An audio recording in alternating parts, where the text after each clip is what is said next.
Hello, welcome to cook with Rini. ഇന്നത്തെ recipe chicken dum ബിരിയാണിയാണ്. ഞാനിതിന് മുമ്പ് ഫിഷ് ബിരിയാണിയുടെ റെസിപ്പി അപ്ലോഡ് ചെയ്തപ്പം 2-3 പേര് എന്നോട് ചിക്കൻ ദം ബിരിയാണിയുടെ റെസിപ്പി ചോദിച്ചിരുന്നു. പക്ഷെ അന്ന് വെക്കേഷന് പോകുന്ന തിരക്കൊക്കെ ആയതുകൊണ്ട് അപ്ലോഡ് ചെയ്യാൻ വേണ്ടിയിട്ട് സാധിച്ചില്ല. കുറച്ച് ലേറ്റായി പോയാലും നല്ല അടിപൊളി ഒരു ചിക്കൻ ബിരിയാണിയുടെ റെസിപ്പി ആയിട്ടാണ് കേട്ടോ ഞാൻ വന്നിരിക്കുന്നത്. അപ്പോൾ നമുക്ക് ഈ ടേസ്റ്റി ചിക്കൻ ദം ബിരിയാണി എങ്ങനെയാണ് തയ്യാറാക്കേണ്ടതെന്ന് നോക്കാം. ഫസ്റ്റ് സ്റ്റെപ്പ് അരി കഴുകി കുതിർത്ത് വെക്കുക എന്നുള്ളതാണ്. അതിന് വേണ്ടിയിട്ട് ഞാനിവിടെ എടുത്തു വെച്ചിരിക്കുന്നത് ബസ്മതി റൈസ് ആണ്. എപ്പോഴും പറയാറുള്ളത് പോലെ തന്നെ നല്ല ക്വാളിറ്റി ബസ്മതി റൈസ് എടുക്കുക. ഞാനിവിടെ എടുത്തു വെച്ചിരിക്കുന്നത് 2 കപ്പ് ബസ്മതി റൈസ് ആണ്. അതായത് 250 ml കപ്പിന് 2 കപ്പ് ബസ്മതി റൈസ്. ഇനി ഇത് 3-4 പ്രാവശ്യം നല്ലതുപോലെ കഴുകിയതിന് ശേഷം കുറച്ച് വെള്ളം ഒഴിച്ച് സോക്ക് ചെയ്ത് വെക്കണം.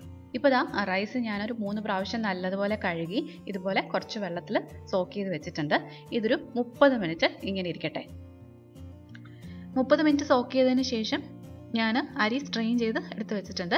ഇനി ഇത് നമുക്ക് വേവിച്ചെടുക്കണം.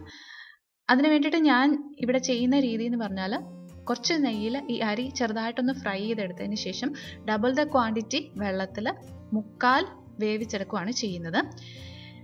ഫിഷ് ബിരിയാണിയിൽ ഞാൻ കാണിച്ചിരിക്കുന്ന രീതി വേറെയാണ്. ആ രീതിയിൽ വേണമെങ്കിലും ചെയ്യാം, ഏതാണെങ്കിലും കുഴപ്പമൊന്നുമില്ല. അരി വേവിക്കുന്ന കൂട്ടത്തിൽ ചേർക്കാൻ വേണ്ടിയിട്ട് ഒരു ബേ ലീഫ്, 4 ഏലക്ക, 4 ഗ്രാമ്പു, പിന്നെ 3 വലിയ കഷ്ണം പട്ട, ഇത്രയും കൂടെ ഞാൻ എടുത്തു വെച്ചിട്ടുണ്ട്. അരി വേവിക്കുന്നത് ഡബിൾ ദ ക്വാണ്ടിറ്റി വെള്ളത്തിലാണെന്ന് പറഞ്ഞല്ലോ. അതായത് നമ്മൾ എടുത്തു വെച്ചിരിക്കുന്ന 2 കപ്പ് അരിക്ക് 4 കപ്പ് വെള്ളം. അത് നമ്മൾ നല്ല ചൂട് വെള്ളമാണ് ഇതിലേക്ക് ഒഴിച്ചു കൊടുക്കുന്നത്. അപ്പോൾ നമ്മൾ അരി വേവിക്കാൻ വേണ്ടിയിട്ട് പാത്രം അടുപ്പിൽ വെക്കുന്ന കൂട്ടത്തിൽ തന്നെ ഒരു 4 കപ്പ് വെള്ളം കൂടെ ഒന്ന് ചൂടാകാൻ വേണ്ടിയിട്ട് വെച്ചേക്കണം. അരി വേവിക്കാൻ വേണ്ടിയിട്ട് ഒരു വലിയ പാത്രം ഞാൻ അടുപ്പിൽ വെച്ചിട്ടുണ്ട്. ഇപ്പോൾ ആ പാത്രം നല്ലപോലെ ചൂടായി വന്നിട്ടുണ്ട്. അതിലേക്ക് നമുക്കൊരു 2 ടീസ്പൂൺ നെയ്യ് ഇട്ട് കൊടുക്കാം. നെയ്യ് ഉരുകി ഒന്ന് ചൂടായി വരുമ്പോഴത്തേക്കും നമ്മൾ ആ എടുത്തു വെച്ചിരിക്കുന്ന മസാലകളുണ്ടല്ലോ, അതായത് ബേ ലീഫ്, പട്ട, ഗ്രാമ്പു, ഏലക്ക, അത്രയും കൂടെ ഇതിലേക്കിട്ട് ഒന്ന് മൂപ്പിച്ചെടുക്കണം. ഒരു 10-30 സെക്കൻഡ് ഒന്ന് ഇളക്കി കൊടുത്തൊന്ന് മൂപ്പിച്ചെടുത്താൽ മതിയായിരിക്കും. അതിനുശേഷം നമ്മൾ സ്ട്രെയിൻ ചെയ്തെടുത്ത് വെച്ചിരിക്കുന്ന അരിയും കൂടെ ഇതിലേക്കിട്ട് ഒരു 2-3 മിനിറ്റ് ഒന്ന് ഇളക്കി കൊടുത്ത് ഫ്രൈ ചെയ്യണം. അരിയിലെ ആ വെള്ളമയം എല്ലാം ഒന്നും മാറുകയും ചെയ്യണം, എന്നാൽ അരി പൊട്ടിപ്പോവുകയും ചെയ്യരുത്.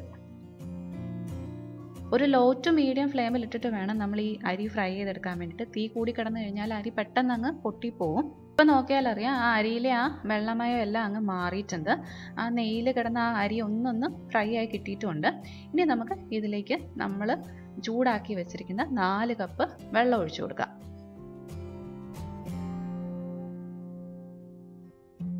ഇനി ഇതിലേക്ക് ഒരു അരമുറി ചെറുനാരങ്ങയുടെ നീരും കൂടെ ഒഴിച്ചു കൊടുക്കണം. ഈ അരി തമ്മിൽ ഒട്ടിപ്പിടിക്കാതിരിക്കാൻ വേണ്ടിയിട്ടാണ് നമ്മൾ ഇതിലേക്ക് ചെറുനാരങ്ങ നീര് ഒഴിച്ചു കൊടുക്കുന്നത്. പിന്നെ വേണ്ടുന്നത് ആവശ്യത്തിന് ഉപ്പാണ്. അതായത് നമ്മൾ ഈ ഒഴിച്ചിരിക്കുന്ന വെള്ളത്തിന് ആവശ്യമായിട്ടുള്ള ഉപ്പും കൂടെ ചേർത്ത് അത് എല്ലായിടത്തേക്കും ഒന്ന് ആകാൻ വേണ്ടിയിട്ട് നല്ലതുപോലെ ഒന്ന് മിക്സ് ചെയ്ത് കൊടുക്കുക. ഇത്രയും നേരം നമ്മൾ തീ ലോ ടു മീഡിയം ഫ്ലെയിമിൽ ആണ് വെച്ചിരുന്നത് അല്ലേ. ഇനി അത് കുറച്ചൊന്ന് കൂട്ടി വെച്ച് കൊടുക്കുക. എന്നിട്ട് മൂടി വെച്ചിട്ട് ഈ അരി ഒരു 1/4 വേവ് ആവുന്നിടം വരെ കുക്ക് ചെയ്തെടുക്കണം. നമ്മൾ ഇതിനകത്ത് ഡബിൾ ദ ക്വാണ്ടിറ്റി വെള്ളം ഉപയോഗിച്ചിരിക്കുന്നത് കൊണ്ട് തീ കുറച്ചിട്ട് വേവിച്ചെടുത്താൽ അരി വല്ലാതെ അങ്ങ് വെന്ത് കുഴഞ്ഞു പോകും. അതുകൊണ്ട് തീ കുറച്ച് കൂട്ടി വെച്ചിട്ട് തന്നെ വേണം കുക്ക് ചെയ്തെടുക്കാൻ വേണ്ടിയിട്ട്. തീ കൂടിയിരിക്കുന്നത് കൊണ്ട് ഇത് വേഗം വെന്ത് കിട്ടുകയും ചെയ്യും. അതായത് വേഗം ആ 75% വേവ് ആവുകയും ചെയ്യും. അതുകൊണ്ട് അരിയുടെ കാര്യത്തിൽ ഒരു പ്രത്യേക ശ്രദ്ധ വേണം. വെള്ളം പറ്റി അടിക്ക് പിടിക്കരുത്. നമ്മുടെ റൈസ് കുക്കായിട്ടുണ്ടെന്ന് തോന്നുന്നു. നമുക്ക് ഏതായാലും ഒന്ന് തുറന്ന് നോക്കാം. വെള്ളമൊക്കെ പറ്റി നല്ല കറക്റ്റായിട്ടുള്ള പരുവം, ഒരു 75%ഓളം വെന്തിട്ടുമുണ്ട്.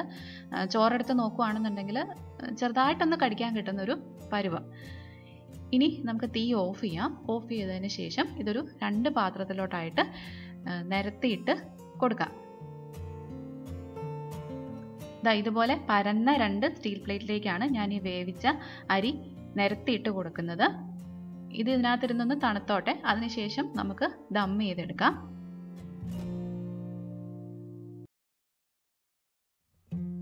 അടുത്ത സ്റ്റെപ്പ് ചിക്കൻ മാരിനേറ്റ് ചെയ്യുക എന്നുള്ളതാണ്. ഞാനിവിടെ 2 കപ്പ് അരിക്ക് വേണ്ടിയിട്ട് 3/4 കിലോ ചിക്കനാണ് എടുത്തു വെച്ചിരിക്കുന്നത്. അത്യാവശ്യം വലിയ പീസസ് ആയിട്ട് കട്ട് ചെയ്തെടുത്ത് വെച്ചിരിക്കുന്ന ചിക്കനാണ്. ഇനി അത് മാരിനേറ്റ് ചെയ്യണം. മാരിനേറ്റ് ചെയ്യാൻ വേണ്ടിയിട്ട് നമുക്ക് ആവശ്യമുള്ള സാധനങ്ങൾ എന്തൊക്കെയാണെന്ന് നോക്കാം. 1/4 ടീസ്പൂൺ മുളക് പൊടി, ഇത് മീഡിയം സ്പൈസി മുളക് പൊടിയാണ്. 1/4 ടീസ്പൂൺ മഞ്ഞൾപ്പൊടി, 3/4 ടീസ്പൂൺ മല്ലിപ്പൊടി, 1/4 ടീസ്പൂൺ കുരുമുളക് പൊടി, 1/2 teaspoon garam masala, 1 teaspoon ginger garlic paste, 1/4 മുതൽ 1/2 ടീസ്പൂൺ വരെ നാരങ്ങാ നീര്, പിന്നെ ആവശ്യത്തിന് ഉപ്പ്. ഇത്രയും ചേർത്ത് ഈ ചിക്കൻ ഒന്ന് മാരിനേറ്റ് ചെയ്യണം. ഇനി ഇതെല്ലാം നല്ലതുപോലെ ഈ ചിക്കനിലേക്ക് പുരട്ടിയിട്ട് ഒരു 1 മണിക്കൂർ ഇതൊന്ന് പിടിക്കാൻ വേണ്ടിയിട്ട് മാറ്റി വെക്കണം. ചിക്കൻ മാരിനേറ്റ് ചെയ്യാൻ വെച്ചിട്ട് ഇപ്പം 1 മണിക്കൂർ കഴിഞ്ഞിട്ടുണ്ട്. ഇനി അടുത്തതായിട്ട് നമുക്കത് ഫ്രൈ ചെയ്തെടുക്കണം. അതിന് വേണ്ടിയിട്ട് ഞാനൊരു പാത്രം അടുപ്പിൽ വെച്ചിട്ടുണ്ട്. ഇപ്പോൾ ആ പാത്രം നല്ലപോലെ ചൂടായിട്ട് വന്നിട്ടുണ്ട്. ഇനി അതിലേക്ക് നമുക്ക് ഒരു 2-3 ടേബിൾ സ്പൂൺ എണ്ണയൊന്ന് ഒഴിച്ചു കൊടുക്കാം. എണ്ണ ചൂടായി വരുമ്പോഴത്തേക്കും നമ്മൾ മാരിനേറ്റ് ചെയ്ത് വെച്ചിരിക്കുന്ന ചിക്കൻ്റെ പീസസ് ഓരോന്നോരോന്നായിട്ട് വെച്ച് കൊടുത്തിട്ട് നമുക്കൊന്ന് ഫ്രൈ ചെയ്തെടുക്കണം.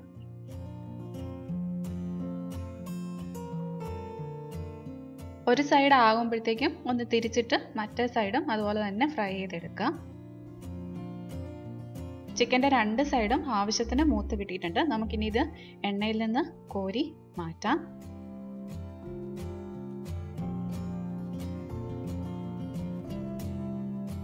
ചിക്കൻ നമ്മൾ ഫ്രൈ ചെയ്തെടുത്ത് വെച്ചു. ഇനി വേണ്ടുന്നത് ചിക്കനുള്ള ഗ്രേവി തയ്യാറാക്കുക എന്നുള്ളതാണ്. അപ്പോൾ അതിനാവശ്യമായിട്ടുള്ള ഇൻഗ്രീഡിയൻസ് എന്തൊക്കെയാണെന്ന് നോക്കാം. 3 മീഡിയം സവോള ഇതുപോലെ നീളത്തിൽ തിന്നായിട്ട് അരിഞ്ഞെടുത്ത് വെച്ചിട്ടുണ്ട്. പിന്നെ 2 തക്കാളി ചെറിയ ക്യൂബ്സ് ആക്കി മുറിച്ചെടുത്ത് വെച്ചിട്ടുണ്ട്. മീഡിയം തക്കാളിയാണ്. 2 പച്ചമുളക് കീറിയെടുത്ത് വെച്ചിട്ടുണ്ട്. പച്ചമുളകിൻ്റെ അളവ് നമ്മുടെ എരിവിനനുസരിച്ചിട്ട് മാറ്റങ്ങളൊക്കെ വരുത്തുക. പിന്നെ എടുത്ത് വെച്ചിരിക്കുന്നത് 1 ടേബിൾ സ്പൂൺ തൈരാണ്. ബാക്കിയുള്ള ഇൻഗ്രീഡിയൻസ് നമ്മൾ ചിക്കനിൽ മാരിനേറ്റ് ചെയ്യാൻ വേണ്ടിയിട്ട് എടുത്തിരിക്കുന്ന അതേ ഇൻഗ്രീഡിയൻസ് തന്നെയാണ്, അതേ ക്വാണ്ടിറ്റിയിൽ തന്നെ. അതായത് 1 teaspoon ginger garlic paste, 1/4 teaspoon കുരുമുളക് പൊടി, 1/4 ടീസ്പൂൺ മഞ്ഞൾപ്പൊടി, 1/4 ടീസ്പൂൺ മീഡിയം സ്പൈസി മുളക് പൊടി, 3/4 ടീസ്പൂൺ മല്ലിപ്പൊടി, 1/2 ടീസ്പൂൺ ഗരം മസാല. ഗരം മസാല ഇത് ഞാൻ വീട്ടിൽ തന്നെ പൊടിച്ച് തയ്യാറാക്കി വെച്ചിരിക്കുന്ന ഗരം മസാലയാണ്. അപ്പം നമ്മൾ ചിക്കനിലെടുത്തിരിക്കുന്ന സെയിം ക്വാണ്ടിറ്റിയാണ് നമ്മൾ മസാലയ്ക്ക് വേണ്ടിയിട്ടും അതായത് ഗ്രേവിക്ക് വേണ്ടിയിട്ടും എടുത്ത് വെച്ചിരിക്കുന്നത്. ഇനി നമുക്ക് ചിക്കൻ്റെ ഗ്രേവി തയ്യാറാക്കിയെടുക്കണം. അപ്പോൾ അതിന് വേണ്ടിയിട്ട് ഞാൻ ഇതുപോലെ ഒരു പാത്രം അടുപ്പിൽ വെച്ചിട്ടുണ്ട്. ഇപ്പോൾ ആ പാത്രം നല്ലപോലെ ചൂടായി വന്നിട്ടുണ്ട്. അതിലേക്ക് നമുക്ക് എണ്ണ ഒഴിച്ചു കൊടുക്കാം. ഞാൻ ഇതിലേക്ക് കുറച്ച് എണ്ണ നമ്മൾ ആ ചിക്കൻ ഫ്രൈ ചെയ്തതിൻ്റെ ബാക്കി ഉണ്ടായിരുന്നു, അത് നല്ലപോലെ അരിച്ചിട്ട് ഒഴിച്ചു കൊടുക്കുകയാണ് ചെയ്യുന്നത്. ഇത്ര എണ്ണ മാത്രം പോരാ, കുറച്ചുകൂടെ എണ്ണ വേണം. അത് ബാക്കി പുതിയ എണ്ണ എടുത്ത് ഒഴിക്കുകയും ചെയ്യുന്നു. എണ്ണ ചൂടായിട്ട് വരുമ്പോഴത്തേക്കും നമ്മൾ ആ എടുത്ത് വെച്ചിരിക്കുന്ന ജിഞ്ചർ ഗാർലിക് പേസ്റ്റും പച്ചമുളകും കൂടെ ഇട്ട് ഒന്നൊന്ന് മൂപ്പിച്ചെടുക്കാം.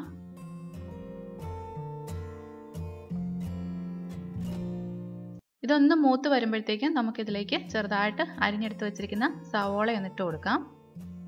ഇതിനി വേഗം വഴന്ന് കിട്ടാൻ വേണ്ടിയിട്ട് ഒരല്പം ഉപ്പും കൂടെ ഈ സവോളയിലേക്ക് ചേർത്ത് കൊടുക്കാം.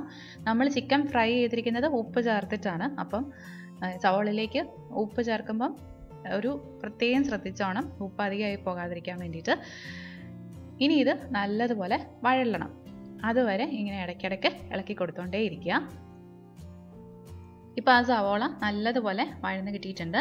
ഇനി നമുക്ക് ഇതിലേക്ക് നമ്മൾ എടുത്തു വെച്ചിരിക്കുന്ന പൊടികൾ ഓരോന്നോരോന്നായിട്ട് ചേർത്ത് കൊടുക്കാം.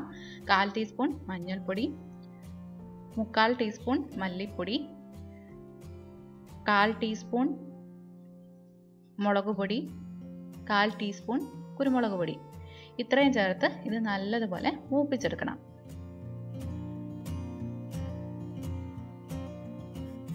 അതൊന്ന് മൂത്ത് വരുമ്പോഴത്തേക്കും നമ്മൾ ചെറുതായിട്ട് മുറിച്ച് വെച്ചിരിക്കുന്ന തക്കാളി ഇതിലേക്ക് ചേർത്ത് കൊടുക്കുക. ഈ തക്കാളി ഇനി ഇതിൽ കിടന്നൊന്ന് സോഫ്റ്റായി കിട്ടണം. തക്കാളി വേഗം ഉടഞ്ഞു കിട്ടാൻ വേണ്ടിയിട്ട് നമുക്കൊരു 2 മിനിറ്റ് ചെറുതീയിലാക്കിയിട്ട് ഒന്ന് മൂടി വെച്ച് കൊടുക്കാം. ഇപ്പോൾ ആ തക്കാളിയും ഒരുവിധം ഒന്ന് ഉടഞ്ഞു കിട്ടിയിട്ടുണ്ട്.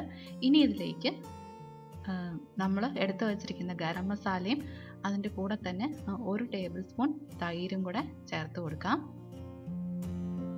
ഇതെന്നിട്ട് നല്ലതുപോലെ ഒന്ന് മിക്സ് ചെയ്തെടുക്കണം. ഫ്രൈ ചെയ്ത് വെച്ചിരിക്കുന്ന ചിക്കനും കൂടെ നമുക്കിതിലേക്ക് ചേർത്ത് കൊടുക്കാം. എന്നിട്ട് ഈ ഗ്രേവിയൊക്കെ ആ ചിക്കൻ്റെ എല്ലാ ഭാഗത്തേക്കും ഒന്ന് ആകുന്ന പോലെ നല്ലതുപോലെ ഒന്ന് മിക്സ് ചെയ്ത് കൊടുക്കുക. അതിനുശേഷം ഇതിലേക്ക് ഒരു 1/4 മുതൽ 1/2 കപ്പ് വരെ വെള്ളം ചേർക്കുക.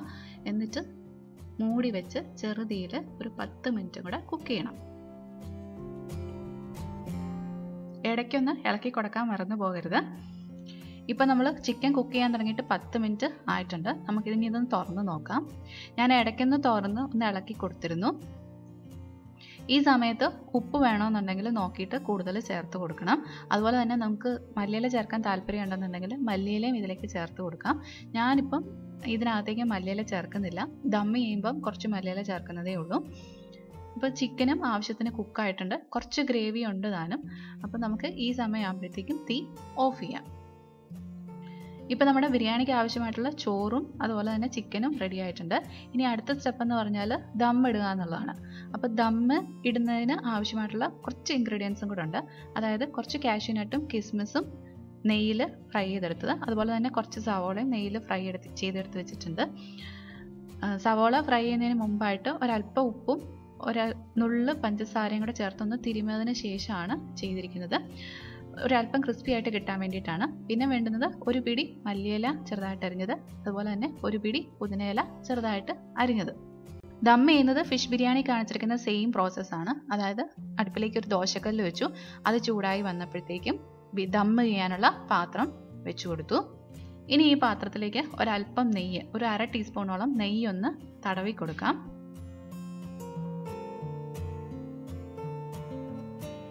അതിനുശേഷം ഫസ്റ്റ് ലെയർ, അതായത് ഗ്രേവിയോട് കൂടിയ ചിക്കൻ ഇതിലേക്ക് നിരത്തി ഒന്ന് വെച്ചു കൊടുക്കാം.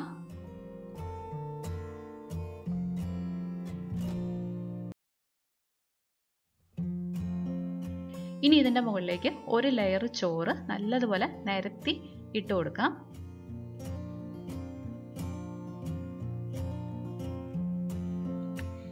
ഇതിൻ്റെ മുകളിലേക്ക് ഒരല്പം നെയ്യ് അവിടെ ഇവിടെ ആയിട്ടൊന്ന് ഒഴിച്ചു കൊടുക്കാം. എന്നിട്ട് കുറച്ച് മല്ലിയില, കുറച്ച് പുതിനയില, പിന്നെ നമ്മൾ ഫ്രൈ ചെയ്ത് വെച്ചിരിക്കുന്ന സവോളയിൽ നിന്ന് കുറച്ച്, കാഷ്യൂനട്ട്, കിസ്മിസ്, ഇത്രയും കൂടെ ഒന്ന് നിരത്തി വെച്ച് കൊടുക്കാം. എന്നിട്ട് ഈ സെയിം ഓർഡർ വീണ്ടും റിപ്പീറ്റ് ചെയ്യാം. അതായത് ചിക്കൻ, ചോറ്, നെയ്യ്, മല്ലിയില, പുതിനയില, സവോള, കാഷ്യൂനട്ട്, കിസ്മിസ്. ഇനി ഇതിൻ്റെ മുകളിലേക്ക് ഒരു 3-4 ഡ്രോപ്പ് റോസ് വാട്ടർ അവിടെ ഇവിടെയായിട്ട് ഒന്ന് ഒഴിച്ചു കൊടുക്കുക. ഇപ്പോൾ ലെയേഴ്സ് എല്ലാം ആയി. ഇനി ഈ പാത്രത്തിൻ്റെ മുകൾ ഭാഗം ഇതുപോലൊരു അലുമിനിയം ഫോയിൽ വെച്ചിട്ടൊന്ന് കവർ ചെയ്ത് കൊടുക്കുക. ഒട്ടും തന്നെ ആവി പുറത്തേക്ക് പോകാത്ത വിധം ഇങ്ങനെ മടക്കി വെച്ചിട്ട് തന്നെ കവർ ചെയ്യുക. എന്നിട്ട് ഇതിൻ്റെ മുകളിലേക്ക് നല്ല ടൈറ്റ് ആയിട്ടുള്ള ഒരു ലിഡും കൊണ്ടും കൂടെ ഒന്ന് അടച്ചേക്കുക. അതിനുശേഷം ലോ ഫ്ലെയിമിലിട്ടിട്ട് ഒരു 20 മുതൽ 30 മിനിറ്റ് വരെ ഇത് ദം ചെയ്തെടുക്കണം. ഇപ്പോൾ ഒരു 30 മിനിറ്റ് കഴിഞ്ഞിട്ടുണ്ട്. നമുക്കൊന്ന് തുറന്ന് നോക്കാം.